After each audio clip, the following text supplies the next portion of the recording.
Next আমরা দেখব হচ্ছে intrapersonal and interpersonal. So Intra মানে কি? অর্থাৎ নিজের সাথে নিজে, অর্থাৎ যে কমিউনিকেশনে নিজের সাথে নিজে কথা হবে সেটাকে বলা হয় ইন্ট্রাপার্সোনাল কমিউনিকেশন। বলছি intrapersonal communication refers two communication, অর্থাৎ এটা দ্বারা এই কমিউনিকেশন বোঝায় কমিউনিকেশন বিটুইন কি উইথিন পার্সন, অর্থাৎ নিজের সাথে যে নিজে কথা বলে সেটাকে বলে ইন্ট্রাপার্সোনাল। তাহলে এটা দ্বারা কি করে? It is a process of sensing, এটা দ্বারা হচ্ছে সেন্সিং করে, মানে কোনো কিছু সেন্স কাজ করায়, থিঙ্কিং করে, কোনো কিছু চিন্তা করে, ইভালুয়েটিং কোনো কিছু ভাবে যে এটা মান নির্ণয় হবে, এটা এরকম এরকম ভ্যালু হইতে পারে, ইন্টারপ্রেটিং কোনো কিছু বাস্তবায়ন করার জন্য চিন্তা করতে পারবে উইথিন মাইন্ড অফ ইন্ডিভিজুয়াল, অর্থাৎ একজনের মনের ভিতরে। ওকে, সো বলছে হিমস্ট্রেট অ্যান্ড বেটি বলছে the way of people process information, the way people process information as receiver and sender, বলছে যেই সিস্টেমের মাধ্যমে একটা মানুষ নিজেই নিজেই রিসিভার এবং সেন্ডার হিসাবে কাজ করে সেটাকেই বলছি ইন্ট্রাপার্সোনাল কমিউনিকেশন। দেন আসি হচ্ছে ইন্টারপার্সোনাল কমিউনিকেশন।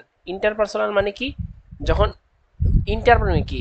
হ্যাঁ, দুইটা দুইটা ব্যক্তির মধ্যে যে কমিউনিকেশন হবে বা দুইয়ের অধিক ব্যক্তির মধ্যে যে কমিউনিকেশন হবে এইটাই হচ্ছে আমার ইন্টারপার্সোনাল কমিউনিকেশন। অর্থাৎ বলছে communication, interpersonal communication is the exchange of information, অর্থাৎ এই প্রসেসে কি হবে? এক্সচেঞ্জ অফ ইনফরমেশন শেয়ার হবে, আইডিয়া, অপিনিয়ন, ফিলিংস শেয়ার হবে, or to personal, family and organizational, social or national or international events, অর্থাৎ ফ্যামিলি ইভেন্টে হতে পারে, ফ্যামিলি অর্গানাইজেশন, সোশ্যাল, ন্যাশনাল, যে কোনো ইভেন্টে হতে পারে।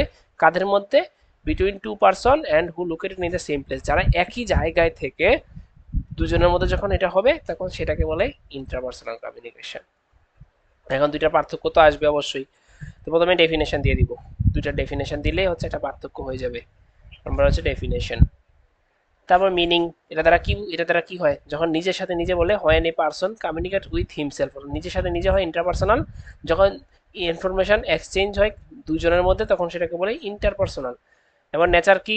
ইট, এটা কি কাজ করে? এটা যখন আমরা থিঙ্কিং করি, সেন্সিং করি, ইভ্যালুয়েটিং করি তখন এটা হচ্ছে আমাদের এই ইন্টারপার্সোনাল কমিউনিকেশন হয়। আর যখন আমরা ইনফরমেশন শেয়ার করি, এক্সচেঞ্জ করি তখন হয় এটার নেচার। তারপর এটাতে কে পার্সন কয়জন থাকে? একজনই, ওয়ান কমিউনিকেশন ইজ ইনভলভ, অর্থাৎ একজন ব্যক্তিই থাকে। আর এটাতে দুইজন বা তার বেশি থাকে।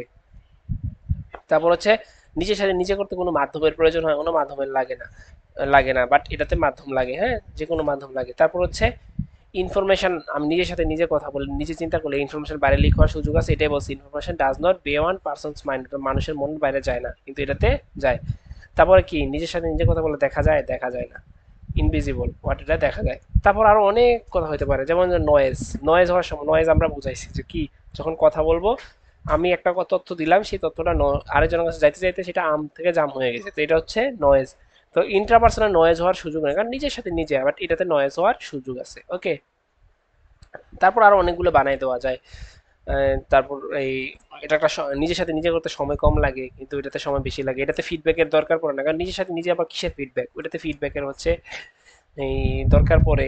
তো এগুলো অনেক বানাই লেখা যাচ্ছে, যার মতো করে বানাই লিখলে 7, 8, 9, 10টা যে যেরকম পারে লিখলেই হবে। ওকে, নেক্সট আছে ফেস টু ফেস কমিউনিকেশন। নাম দেখে বোঝা যাচ্ছে ফেস টু ফেস কমিউনিকেশন মানে কি হবে। বলছে face to face communication refers to the mutual exchange information between two or more people attending in a particular place, অর্থাৎ একটা নির্দিষ্ট জায়গায় থেকে যখন সামনাসামনি দুজন ব্যক্তি বা দুইয়ের বেশি ব্যক্তি তাদের তথ্য শেয়ার করবে তখন সেটাকে বলে আমার ফেস টু ফেস কমিউনিকেশন। এটাই কিন্তু সবচেয়ে বেশি ব্যবহৃত কমিউনিকেশন প্রসেস, কারণ বেশিরভাগই হচ্ছে ডিসকাশন কি হয়, সামনাসামনি বসে হয়। বলছে এই জন্য it is a widely used means of oral communication. তো এটা কি সুবিধা আছে, কি অসুবিধা আছে? দেখো সুবিধা কি কি? অ্যাপ্রোপ্রিয়েট এক্সপ্রেশন অফ মেসেজ, অর্থাৎ আমি যে কি মেসেজটা দিতেছি এটার এক্সপ্রেশনটা কিন্তু বোঝা যায়। তারপর ক্লিয়ারিফিকেশন অফ মেসেজ, ধরো যে কেউ আমি সেন্ডার যখন রিসিভারকে তথ্য দেয় তো সে নাই বুঝতে পারে, রিসিভার নাই বুঝতে পারে, সেই তথ্যটা যদি সে বললো যে না আবার বলো আমি বুঝি নেই, তো এখানে ক্লিয়ারিফিকেশনের একটা সুযোগ আছে, ক্লিয়ারিফিকেশন অফ মেসেজ। তবে understanding receivers reaction easily, receiver আমি যে কথাটা বললাম রিসিভার কেমন রিয়াকশন দিচ্ছে এটা কিন্তু আমি চাইলেই বুঝতে পারি। তারপর ফ্লেক্সিবিলিটি, ধরো যে আমি কোনো একটা ইস্যু নিয়ে ডিসকাশন করতে চাই, হ্যাঁ, তো এইখানে একটা ফ্লেক্সিবিলিটির ব্যাপার আছে। তারপর হচ্ছে ইউনিভার্সালিটি, এটা সবাই এই প্রসেসটা ব্যবহার করে, সবাই কিন্তু এটাতে কমফোর্ট ফিল করে এই ব্যাপারটা, কারণ সামনাসামনি কথা বলতে সবাই কমফোর্ট ফিল করে, এই জন্য এটা ইউনিভার্সালিটি। কস্ট সেভিং, দেখো সামনাসামনি কথা বলতে মাইক ভাড়া করার দরকার আছে? নাই। পেপার ভাড়া করা, কলম, হ্যাঁ, এমবি কিনা, ফোনে হোয়াটসঅ্যাপে কথা বলার দরকার আছে? নাই। তাহলে এটা কস্ট সেভিং।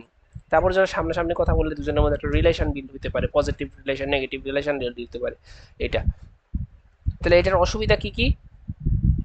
ধরো যে অনেক মানুষ আছে, তাদের মধ্যে ফেস টু ফেস কথা বলা যাবে, দেখবো যে এ একজন একটা বলতে নিয়ে আরেকজন আবার ডিস্টার্ব করতেছে, দেখা যায় যে সে আরেক এর কথার মাঝখানে বা হাত দিয়ে দিচ্ছে। তো এগুলো হচ্ছে লার্জ স্কেল অর্গানাইজেশনের জন্য, স্কেলের জন্য সেটা হবে না। আবার যখন গ্যাদারিং বেশি অনেকটা জায়গায়, সেখানেও আমি চাইলে ফেস টু ফেস কনভারসেশন করতে পারবো না। Unsuitable for community with distance people, অর্থাৎ দূরে যারা থাকে তাদের সাথে আমার এই শর্ত হচ্ছে এক জায়গা থেকে করতে হবে। এখন যারা দূরে থেকে যোগাযোগ করতে চায়, এটা কি ফেস টু ফেস কমিউনিকেশন হবে? হবে না।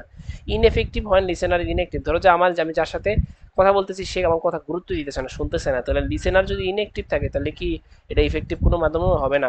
তারপরে প্রবলেম অফ প্রিজার্ভেশন। ধরো প্রিজার্ভেশন মানে কি? সেভ করে রাখা। ধরো যে আমি ফেস টু ফেস কথা বলতেছি, এটা কোথাও রেকর্ড করা যাবে যাবে, ভিডিও করে রাখবো না, তো এই জন্য বলছে problem of preservation. Possibility of Daniel. ধরো আমি কারো একটা প্রস্তাব দিলাম, সেন্ডার রিসিভারকে প্রস্তাব দিচ্ছে, সেটা চাইলে কিন্তু রিসিভার ডিনাই করে দিতে পারে যে না না আমি পারবো না। সো এটা হচ্ছে পসিবিলিটি অফ ডিনাইল। এটার একটা পজিটিভ ব্যাপার হচ্ছে এটা কি ফিডব্যাক থাকে, এটাতে ফিডব্যাক, এই কথাটা আমরা লিখতে পারি, এটাতে ফিডব্যাক থাকে, সাথে সাথে ফিডব্যাক দেয়। হুম, এই হচ্ছে এটা। তারপর হচ্ছে এই নয়েজের, নয়েজের সুযোগ থাকতেও পারে নাও থাকতে পারে। নয়েজ তো অবশ্যই থাকবে, এখানে নয়েজ থাকবে। ওকে, তো এই হচ্ছে আমার দুইটা কোশ্চেন।